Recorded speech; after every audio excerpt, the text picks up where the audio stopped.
घरे आज गोटे अलग प्रकार पिठा होची जो थे कि मैदा अटा चीनी आउ पान मधुरी किसी पड़ी के ताको गोला ହେଇଛି तापर या तेल रे पकईकी फ्राए करा हबो।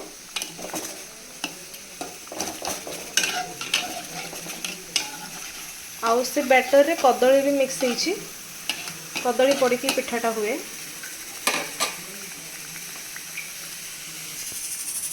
एठी किछि छंका ହେଇକି रखा ହେଇଛି आखपाखी हो गलानी एटा या वर्तमान काढ़ी दबा साइड रे प्लेट को।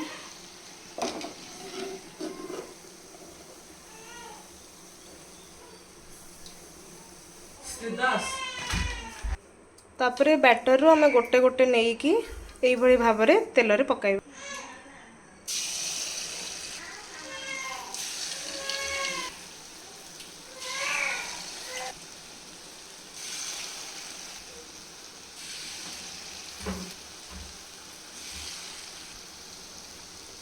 एबे यहाँ को लो टू मीडियम फ्लेम रे 5-10 मिनट पर्यंत फ्राए करिवा।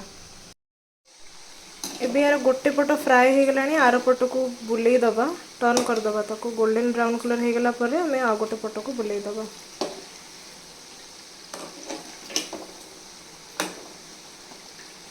तो गोटे कि 2 मिनट पर हो जिवो तापर ताको प्लेट को काढ़ी दबा।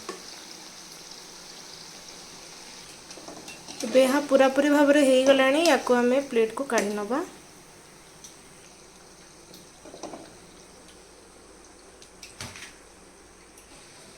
तो प्रस्तुत हो गला हमर कदली मैदा पिठा। तो आराम से हमें इवनिंग टाइम रे स्नैक्स भाया खाई परिबा।